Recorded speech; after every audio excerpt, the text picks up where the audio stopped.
Hey, folks, my guest today is Christine Bodegaro. She is building a very cool company called Resurface.io. She's a challenge seeker, loves tech, and is focused on building storylines, teams, and pipeline through sales and marketing functions. She's happiest when she's collaborating, and she marries strategy with execution. With leadership roles at Sybase, SAP, Rally, RogueWave, and Kapost, her experience in databases, customer connections, acquisitions, and API management is a natural fit for Resurface, where they're focused on API observability for security and quality. Christine, are you ready to take us to the top? I am. Thank you, Nathan. All right. You bet. Okay. When did you write the first line of code for this company? Boy, a couple of years back. Now, I will say, full disclosure, I can demo, and I'm pretty dangerous with some COBOL, but beyond that, we've got a dev team that focuses more on that. But about 2 years ago is when the effort began in earnest. Okay. And would you consider that your launch date, 2019? Yeah, about that. We closed seed in 2020, which was interesting, the COVID financing round. So that really, I think, was more of our launch point. Tell me more about that. How much did you raise? 1 point. We raised just over 2 million in our seed round, and have some great investors. We've got Access Ventures, we've got First Mile, we've got SAS and Alarian. So some folks that are along for the ride, seeing the future with APIs. And why did you need that capital? Why couldn't you bootstrap this? Because I think we needed to develop the market a little bit more. It's not let me pull it off the shelf solution. APIs, particularly when it comes to security and quality, which is what we're solving for, is kind of new. I think people are very aware of AppSec, application security, but how does that apply to APIs? It's a whole different world. So we really felt like we wanted a long runway to be able to develop that, to educate people, to bring people along, and to develop the product that would meet those needs as we go. I see. Okay. So you raised 2 million. Now, did you do that on a safe, Christine, or did you price that round? Not sure. Do you remember what the valuation was or how much you sold? Yeah, we are, that's it. Again, sorry, I don't. No, you're good. Maybe you're not in the numbers all the time. I understand. You're a founder though, right? Yeah, co-founder. Exactly. Okay. So tell me how you guys split roles. How many co-founders are there? Yeah, so just two. And we had one of our investors / chairman who was really driving that financing round. So I will admit, I came in relatively late on that. And so a lot of those discussions. Bless you. Excuse me. Hopefully I'm not screwing this up for you. No, you're good. Take your time. Get some water, Christine. Get some water. That's how it happens. Get some water. Gracious. Yeah. And you caught me with that. Take your time. Take your time. 2 million raised last year. You're a co-founder. Yep. The chairman led most of the round. Yeah. In terms of just being able to structure the deals and making sure that, we had the right cap table and everything was working well. Mm-hmm. Okay. So great. Tell me about customers, right? So what are customers paying for? So they are paying for the license for Resurface. So we are on-prem, which is a little different, which makes it easier to pass the legal and compliance scrutiny around sharing data. When you're looking at API data, there tends to be a lot of PII or relatively sensitive data. It could be financial, it could be PHI, health information. So we wanted to have a solution where people could use Resurface and gather the data, but not worry about the risk that we would be able to access that and see it. So that was very purposeful on our part, and it's solely self-hosted, so people can deploy the workloads wherever they would like and be able to get the richness of API data without paying a penalty for either exposure or the cost penalty. And so what would you say the average customer is paying you per month to use the on-prem installations? So it depends. So it depends on how much data you have, how big your payloads are, and then again, how long you want to retain the data. So OWASP recommends 180-day retention for audit trails and traceability. So again, we leave that to the customers. We are priced per node, and it's published on our site. We are at $5K a node. And then how many nodes you need to go into a cluster. $5K node per month? It's annual. Per year, okay. Yep. Okay. But how many nodes you need per cluster is really up to the customer to define what that payload looks like and what they want to capture. What would you say like your sweet spot is? There are people launching with 5 nodes, 1 node, 1,000 nodes? Yeah, it's probably going to be between 5 and 7. just because early, and there's going to be probably a phase, right? You may not want all of your APIs right away. We run in production, so that can be a healthy amount of data. And you may not want that same level of detail around all of your APIs. So that's where there's some variability. And as you add new partners, et cetera, that volume will likely grow. I see. But so we Christine, typically start 3 and 5. I was going to say 5 nodes on average at $5,000 a pop. You're talking like $25,000 a year sort of contracts is a sweet spot. Yep. Okay. Yep. Fair. And let's see, tell me the story of how you got the first customer. That's always a good one usually. Yeah.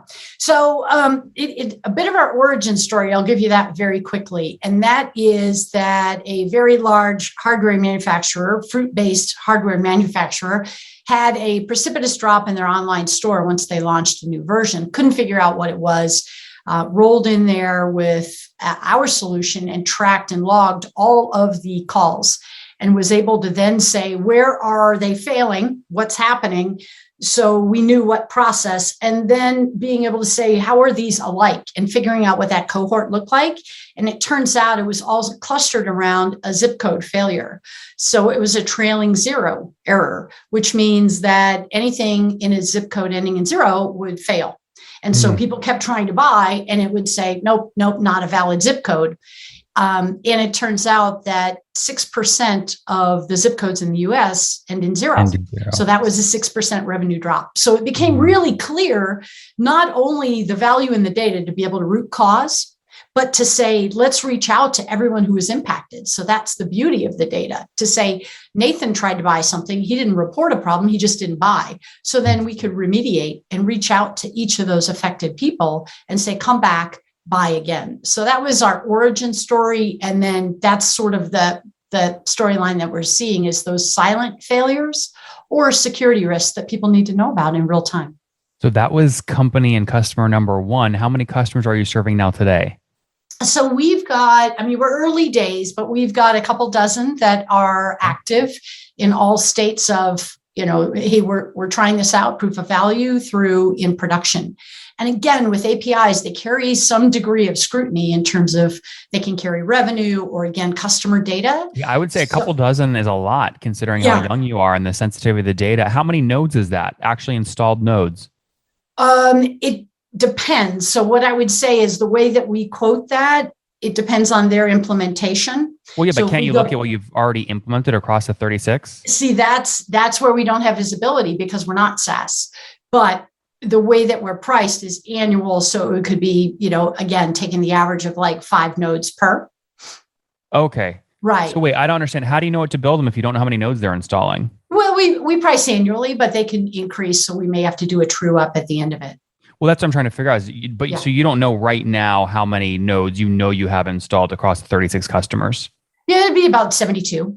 Oh, 72. Okay, cool. You do know that. And what you're saying is they may be adding other ones right now and you won't know till the end of the year when you sync it all up. Yeah. And that's part of the challenge, right, is that we don't always know exactly how they're deploying. But, obviously we've quoted them at the beginning of the year and then we'll true up as we go forward. Yep. And Christine, can I do the math? If you have 72 live nodes at $5,000 a pop, you guys are doing about $360,000 a year in revenue right now? Yeah, that, we are priced so that we could get early input so that we can get our steering council. So I would not do that math. I don't think that's really fair. When can you break that? Do you think you can break that in the next couple of months, that revenue? It's probably going to be... Here's the trick, Nathan, is that we've realized that we're playing a little bit bigger in the organizations that we thought. So some of those implementations may be larger, which means our sales cycle could be a little bit longer.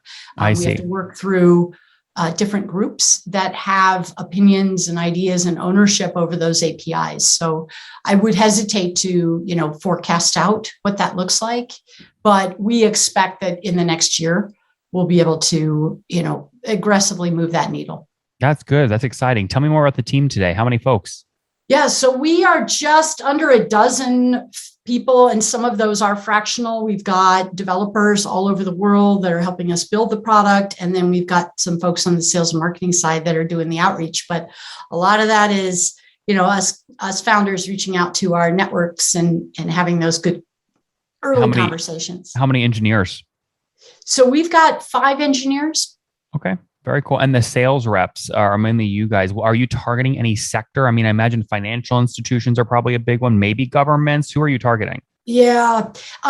Right now, it's people that are API first. So I think the early movers, and that tends to be pretty horizontal. We're looking, though, at some heat maps that are sort of coming true around telco, less financial services, but I would say fintech is probably the better, more precise definition. And then healthcare, just because a lot of that now has moved to online with the FHIR protocols. I think APIs are a world where they need to feel more comfortable. And that's where we can help, is by exposing the data they need to understand. Very cool. Now, have you had anyone install, 5 nodes a year ago and they've downgraded to 3 nodes? Do you have any churn? Haven't seen that. We've seen the opposite, not yet. And let's talk in a year, because I think that could happen. There's always the risk when you have software of it being little used or disused, right?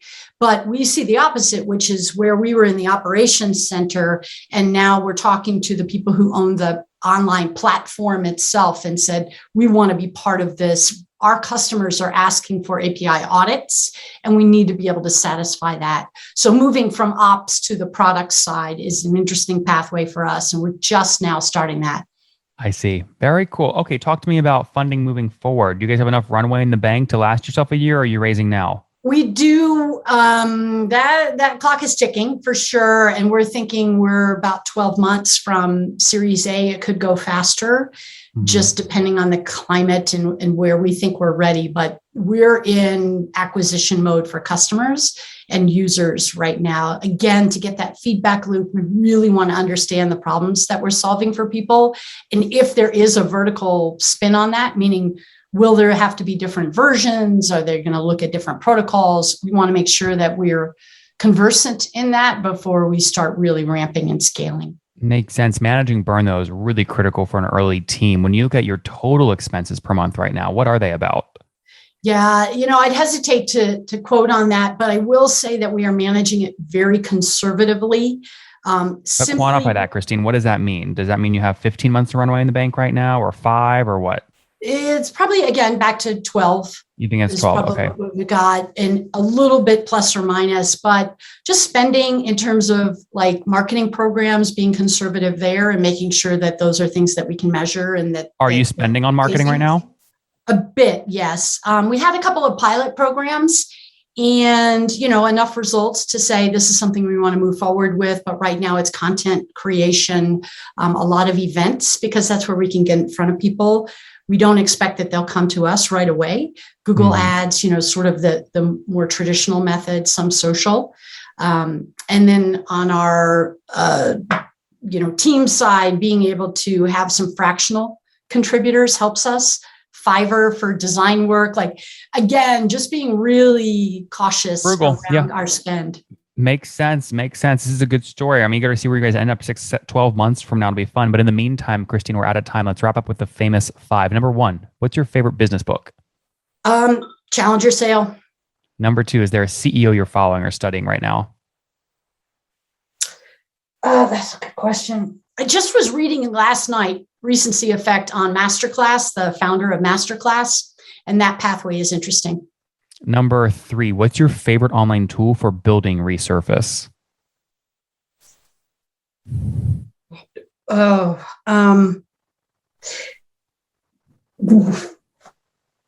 Maybe.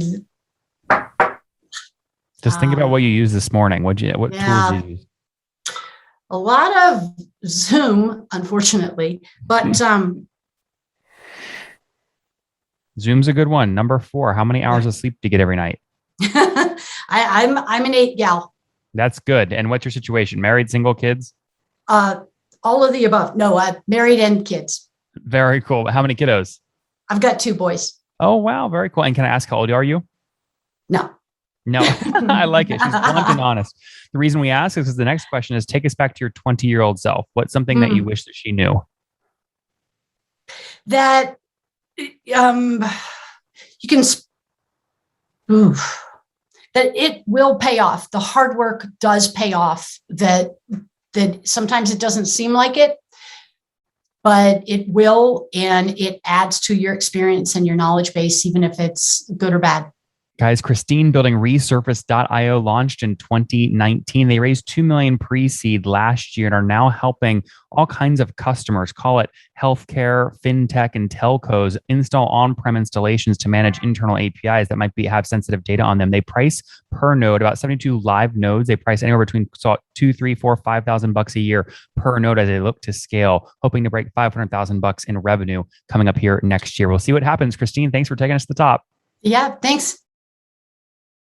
One more thing before you go. We have a brand new show every Thursday at 1 p.m. Central. It's called Shark Tank for SaaS. We call it Deal or Bust. One founder comes on, 3 hungry buyers. They try and do a deal live, and the founder shares back-end dashboards, their expenses, their revenue, ARPU, CAC, LTV, you name it, they share it. And the buyers try and make a deal live. It is fun to watch every Thursday, 1 p.m. Central. Additionally, remember, these recorded founder interviews go live. We release them here on YouTube every day at 2 p.m. Central. To make sure you don't miss any of that, make sure you click the subscribe button below here on YouTube, the big red button, and then click the little bell notification to make sure you get notifications when we do go live. I wouldn't want you to miss breaking news in the SaaS world, whether it's an acquisition, a big fundraise, a big sale, a big profitability statement, or something else. I don't want you to miss it. Additionally, if you want to take this conversation deeper and further, we have by far the largest private Slack community for B2B SaaS founders. You want to get in there. We've probably talked about your tool if you're running a company or your firm if you're investing. You can go in there and quickly search and see what people are saying.